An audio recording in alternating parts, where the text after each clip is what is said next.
To my channel. जैसे कि कल हम लोगों ने देखा था कि इन्वेस्टमेंट क्या होता है, हमने पढ़ा था कि फिक्स इन्वेस्टमेंट क्या होता है, हमने पढ़ा था कि इन्वेंट्री इन्वेस्टमेंट क्या होता है। तो आज हम लोग देखेंगे कि इन्वेंट्री इन्वेस्टमेंट का सिग्निफिकेंस क्या होता है, मतलब क्यों ज़रूरी है इन्वेंट्री इन्वेस्टमेंट, इसका इंपॉर्टेंस क्या है। तो सबसे पहले हम देखते हैं कि अभी हम लोग जानते हैं कि इन्वेंट्री क्या होता है। इन्वेंट्री में क्या आता है, फिनिश्ड गुड्स आते हैं, सेमी फिनिश्ड गुड्स आते हैं और रॉ मटेरियल आता है, जो भी प्रोड्यूसर ख़रीदता है। तो अब आप लोग सोच रहे होंगे कि इसका मतलब फिक्स इन्वेस्टमेंट हम लोगों ने अलग से देखा, फिर इन्वेंट्री इन्वेस्टमेंट देख रहे हैं। तो इन्वेंट्री इन्वेस्टमेंट का मतलब क्या इंपॉर्टेंस है कि मतलब ये बढ़ेगा तो क्या होगा, घटेगा तो क्या होगा। तो क्या होता है कि इसमें कि मतलब जैसे प्रोड्यूसर जो है वो इन्वेंट्री इन्वेस्टमेंट ज़्यादा कर रहा है। तो अगर वो इन्वेंट्री इन्वेस्टमेंट ज़्यादा कर रहा है तो इससे उसका ये प्रॉफिट है कि अब जैसे मान लीजिए कि उसके वो बहुत ज़्यादा इन्वेंट्री में कच्चा माल ख़रीद के रख लिया है, उसको जो चीज़ बनानी है उसके लिए।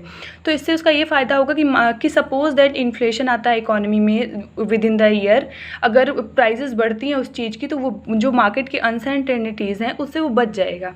क्यों, उसके पास मान लीजिए उसके पास पहले से कच्चा माल है, तो वो जो प्राइस बढ़ रही है उन चीज़ों की, जो दूसरे प्रोड्यूसर्स को उसी चीज़ का घाटा हो रहा है, उसको उस चीज़ का फ़ायदा हो जाएगा जो इस इन्वेंट्री इन्वेस्टमेंट ज़्यादा से ज़्यादा करेगा। तो इन्वेंट्री इन्वेस्टमेंट ज़्यादा से ज़्यादा करने का यही चीज़ का फ़ायदा होता है कि हम मार्केट की अनसर्टेनिटीज़ जो होती है उससे बचे रहते हैं। और इसके अलावा होता है कि अगर हमारे पास ज़्यादा फिनिश्ड गुड्स हैं, ज़्यादा फिनिश्ड गुड्स हैं, तो हमारी जो सप्लाई होती है इनपुट की, वो क्या इनपुट की या फिर सप्लाई होती है, जो भी डिमांड्स आती हैं इकोनॉमी में, उनकी जो सप्लाई होती है वो लगातार बनी रहती है। ऐसा नहीं होता कि सप्लाई जो है वो इंटरप्ट हो रही है। ठीक, ये चीज़ें हम इसलिए जो इन्वेंट्री इन्वेस्टमेंट है वो बहुत ज़्यादा सिग्निफिकेंस रखता है, क्योंकि जितना ज़्यादा इन्वेंट्री इन्वेस्टमेंट होता रहेगा उतना ज़्यादा हमारे पास प्रोड्यूसर के पास कच्चा माल रहेगा, गुड्स रहेगा। तो उनको क्या है कि उनको रोज़ के खर्चा पानी नहीं करना पड़ेगा कि रोज़ जा रहे हैं ख़रीदने, रोज़ का ट्रांसपोर्ट का लग रहा है, हर चीज़ लग रहा है। एक बार ये स्टोर करके रख लेंगे तो वो उनके लिए बेनिफिशियल रहता है। फिर आज हम लोग देखेंगे कि ग्रॉस इन्वेस्टमेंट क्या होता है और नेट इन्वेस्टमेंट क्या होता है। अभी हम लोग ने देखा कि फिक्स इन्वेस्टमेंट क्या होता था, इन्वेंट्री इन्वेस्टमेंट क्या होता था। अब हम लोग बहुत ही इंपॉर्टेंट टॉपिक पढ़ने जा रहे हैं कि ग्रॉस इन्वेस्टमेंट क्या होता है।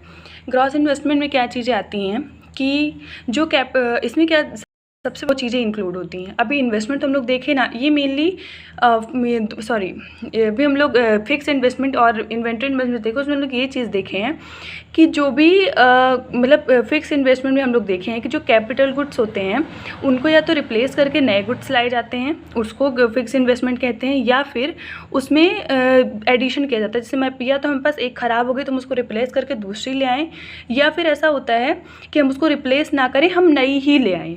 ठीक, तो ये होते हैं दो तरह के हम फिक्स इन्वेस्टमेंट करते हैं। तो अभी ग्रॉस इन्वेस्टमेंट क्या है, ग्रॉस इन्वेस्टमेंट में क्या होता है, ये दोनों शामिल होते हैं। मतलब अगर हम रिप्लेस करके नया कैपिटल गुड ला रहे हैं तो वो भी शामिल होगा, और अगर हम उसको रिप्लेस नहीं कर रहे हैं, उसके अलावा नया कोई मशीनरी कोई चीज़ ला के ऐड कर रहे हैं, तो वो होता है हमारा ग्रॉस इन्वेस्टमेंट। और ग्रॉस इन्वेस्टमेंट एक बहुत ही, ये जो हमने लिखा हुआ है डेप्रिशिएशन, ये वर्ड बहुत इंपॉर्टेंट, हम इसको आगे और भी पढ़ेंगे। तो सबसे पहले हम देखते हैं कि इसमें डेप्रिशिएशन शामिल होता है। डेप्रिशिएशन मतलब है कि जो हम चीज़ें रिप्लेस कर रहे हैं, हमारी मशीनरी जो होती है वो इतने साल से यूज़ हो रही है। तो जो हमारी मशीनरी इतने साल से यूज़ हो रही है उसमें क्या होगा, उसमें नॉर्मल वियर एंड टियर होंगी। जैसे इतने साल से अभी उसमें जो भी खर्चा लगता है उसको बनवाने में, कभी उसका कुछ ख़राब हो गया, कभी उसका कुछ ख़राब हो गया, तो उसमें वो जो पैसे लगते हैं वो आते हैं हमारे डेप्रिशिएशन में।